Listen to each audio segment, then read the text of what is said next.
With the weather warming up, people are finding the urge to get outside and move around, especially after this long, cold winter we've had.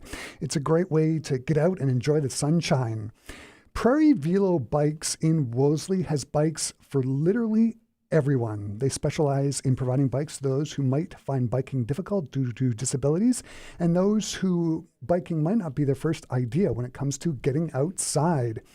Joining me here in studio, I am joined by Brian Szklarczuk from Prairie Velo Bikes. He's here to tell us more about the shop. Hi, Brian. It's nice to have you here. Thank you so much for having me. I want to first talk about the shop, Prairie Velo. Can you give us an idea how long the shop's been around and where exactly in Wolseley it is? Sure. We're at 967 Wolseley, and the best way to say we're on the Winnipeg or Manitoba's best bike path, which is closed during the summer, across from Laura Secord Elementary School in an old 100-year-old building. Prairie Velo has really been around for about 30 years. I've been in this industry for a long time. We first opened in 2018, and we launched our commercial space last fall. So this is our, if you will, our first official full year at this location. Didn't there used to be a convenience store right across? Are you in that building right across from Laura Secord School? Yeah, it was the old Kit Kat, and actually we've uncovered a lot of the history. So we're actually technically celebrating our 100th anniversary in the building. That's great. I'm a cyclist myself. It's something I did to sort of deal with the whole COVID thing, find another way to work, etc., help my health. I know one of the things that's been a real big issue with COVID is getting parts, not only getting parts for bikes, but actually getting the bikes themselves. Has that been a problem for you at Prairie Velo as well? Great question about supply of bikes and parts, etc. We've been very creative. I think the one thing we've done when you're asking about Prairie Velo is my background in the sport, which started 30 years ago. I spent time in Europe trying to make a living doing it. We've been very creative with our suppliers and really tapping into alternative supply chains, a lot of ethically based supply chains as well. But we're able to get suppliers out of different South America. We're dealing with some European brands. We're dealing with Vietnam, et cetera, et cetera. So actually, our supply chain, sometimes people have to wait a few weeks, but we actually can get stuff. Oh, wow. That's surprising. I know the shop, one of the specialties of the shop is that it has bikes for those who have disabilities and who biking is not, they're not like hardcore bikers. You know, they're people who want to just get about town and maybe not drive. Why did you decide to go that route with the shop? Well, when we chose to go down the route of doing retail, we had an e-commerce platform. We were doing online. We were doing our mobile service to a lot of rural communities in Manitoba, with our first bikes being sold in Treeherne, and I think St. Claude was the other community.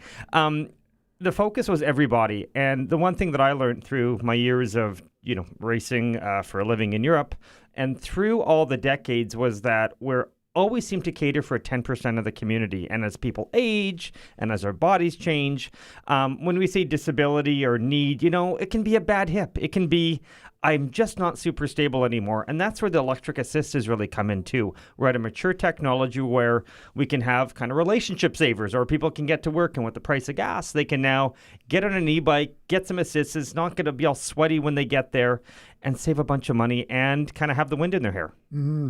Can you talk about some of the disabilities that you've seen, that you've dealt with and you've helped people out with? Oh, absolutely. It's everything from as simple as a trike. So a 3-wheeled bicycle with electric assist. We sell a lot of those in the rural communities. Folks just want to get around town that are going to be super stable. We've worked putting add-ons to bikes for kids with disabilities from across the spectrum of kind of neurological conditions. We've worked with stroke of all ages, Parkinson's, and even folks with vertigo. I had a customer yesterday who was 84, and he said, I want to have my first electric tricycle because I'm 84 and I need a little bit of help around the campground. It sounds amazing. I know that Prairie Velo Bikes sells recumbent bikes. What are the advantages to recumbent bikes? So yeah, with that whole recumbent space, and that's going to be a bicycle that has a little lower seating and generally will have 3 wheels. There are 2-wheel recumbents, but we don't really suggest those because they're kind of hard to ride. Yeah. But a three-wheeled, I like to call them semi-recumbents, are going to be a little lower to the ground. So they're almost going to be like sitting as if you would on a chair, like 23 or 24 inches high. So they're going to be easier to get on. They're going to be very stable. The wheelbases, so that's the distance from the wheels, is generally longer and a little bit narrow in the rear. What does it mean? They're less tippy. So you can see really well. You can work different parts of your body in terms of not just your legs but you can also get some trunk activation. And it's also really comfortable. So let's say you're in Manitou and you want to get up the big hill and you want to go see the friends down the road. Get on your three-wheel with a bigger fat tire and you're just more comfortable. Which sort of leads to the next question. Fat tire bikes. Do you have them for people with disabilities? And what is the advantage to a fat tire bike? Great question about fat tire bikes. So what is a fat tire bike? First of all, it's a tire that's going to be probably 4 inches wide, if not bigger. The fat bikes that we seem to have a lot of success with in Manitoba are the three-wheel variety. The reason being, actually two-wheel as well, I'll get to that in a second, given that you can go over the rougher terrain. So if you're on a gravel road outside Somerset or up in the, in the Interlake, or you can go on the different roads and just have more comfort on the road and more security that you're just going to not feel every little bump. In the two-wheel variety, we have a number of e-bikes that work really well in our rural communities because, once again, you're going to have wider planting on the ground. When you're on the gravel and stuff, and even if you're using a bike to check fields, for example, you could ride across. You have suspension, so some shocks like you would in a car. You can zip over into a field, check out your pasture line, and get back. So that's the advantage of just being able to do more and just be more comfortable and not have a sore rear and don't have sore hands. Right. So you're talking about electric bikes. So for those whose legs, maybe you might have, say, for example, MS, whose legs may not be that strong, getting on a bike doesn't necessarily mean pedaling, right? Like how does the electric bike work? Like what is it using to power the motor? Absolutely. So electric bikes, there's really 4 basic components. You have the actual motor itself. And the way to look at the motor is there's different levels of assistance from like 1 to 5, almost like your phone where we can turn up the volume. I like to look at the motor as you basically turn up the volume for how much help you have.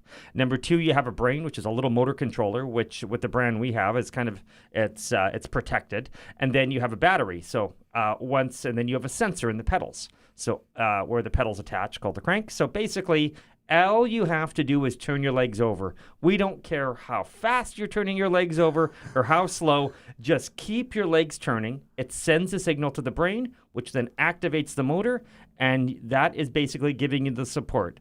The one extra feature is you're mentioning about not wanting to pedal. We have some customers, you see that big hill and it's a north hill in a rural community and they're hitting the headwind. Right. Well, we also have, some bikes have a throttle, which literally is a little throttle that can get them up to about 20 kilometers an hour so they don't have to pedal. So if you're in those situations where you don't want to pedal and you want to get up that hill, you just hit the throttle and get up. And we see folks also using that throttle just to get around. Why get in the truck if you need to go a kilometer when you can get on your bike and just zip over? Save yourself a few bucks in gas.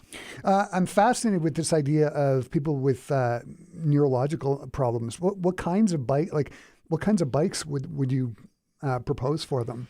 Everything from, an e-bike, so a two-wheel variety, up to a three-wheel e-bike, up to we can do bikes that have more relaxed riding positions, i.e. where your feet are a little forward from you. Perhaps you need a backrest. Perhaps you need your braking or shifting on one side. Perhaps you want an extended arm that may have had, that may a little bit be tense from post-stroke. And then we also have a category of bikes which are more community-oriented, which are multi-person bikes, where you can have in a senior center or an aging in place center where you can have 2 folks on the front and somebody with driving it in the back with electric assist. So once again, getting the wind in our hair for everyone. And we've done this across Manitoba, northern Manitoba, as far as Birch River, Saskatchewan, which is a beautiful little northern community. They have a bike, one of these, or even for wheelchair users, where you can slide a wheelchair up, lock it in place, and you can get them out for a ride around town or go for ice cream, because everyone should have the wind in their hair, or at least that option to do that. Yeah, I just got the vision in my head of, being in a smaller town, heading up to the ice cream shop, and you can just pop on a bike, and if you might not necessarily be able to do that because of a disability. Oh, absolutely. And, with the adaptive side, and we have a brand of bike called Van Ram, and we handle the prairies and into the BC interior, and they're premium bikes, and they're really community purchases. But we've had some real forward-thinking communities in Winkler and Morden and in northern Manitoba, where they're looking at investing in these because it's about health of their communities. And we owe it to those that are aging in place to really give them that quality of life and let them to go for an ice cream, go ride around town, go see what's happening in the new development, or go visit someone. And there's a lot of volunteers available through a lot of just community efforts. So. And we have those bikes on display, and we have a demo that's available for rental from our location. Mm-hmm. So it's not only have bikes for people with disabilities and problems getting on a bike. You have straight up bikes, but I'm presuming you've got all the accoutrements that might go along with biking. Helmets. What about stuff to repair bikes, like punctures and tightening things up? Well, Manitoba is the pothole and puncture capital of the world, as we like to know. On any given week, we'll see 5 or 10, and this is just now when we're seeing icy roads, well, folks coming in. We really stick to the basics. So we want to make sure you find the right bike. And then for that accoutrement, if you will, safe helmet, affordable safe helmet, a lock, very important. We're starting to look into GPS or digital lock technology. There's a great company in the U.S. That we're going to be bringing that in. So we want to worry about the lock, the helmet, your lights. That's really the focus for us, is sticking to the basics. So we don't do clothing. We don't do shoes, because the 90% of us that ride bikes aren't really interested in that. You want a bike, you want a light, you want a helmet, you want the core things. And in terms of repair, we have fully trained mechanics and a really, really good repair shop with special lifts, so we can work on the electric bikes because they're very heavy. Right. And we're also certified with some of our electronics companies, so we can work on the stuff that we sell, which is really important to us. And I have a lot of really good humans. Speaking of myself, I ride the bike in the winter, and I have a bike with studded tires. But before I bought the bike with studded tires, I was looking at fat tire bikes, and they are not cheap. They're up, the ones I was looking at were $4 or $5 grand. Like they were expensive. So when it comes to Prairie Velo, is financing available? Great question, financing. We actually have 2 programs. We have one for e-bikes, which is specific to e-bikes, and it has a really, really good range. And then we have another program for our non-e-bikes through a secondary financer. So we have 2 options for financing. But I think when it comes to our bikes, what we try to, and your question was really good about, or the comment about, more price point stuff. We have e-bikes that start at $1,600 or $1,700. So, and we have a fat e-bike, which is just under $2,000. What's nice is someone can come in and not feel that, I have to, mortgage whatever to pay for a bike. They can come in, afford a bike, and feel really good about the experience and have the support that we're going to offer to them. And we really get folks excited knowing that they're going to have a bike that will last them for their riding experience. Mm-hmm. And I mean, it's just so worth it, just to be able to get outside and go wherever you want on your bike.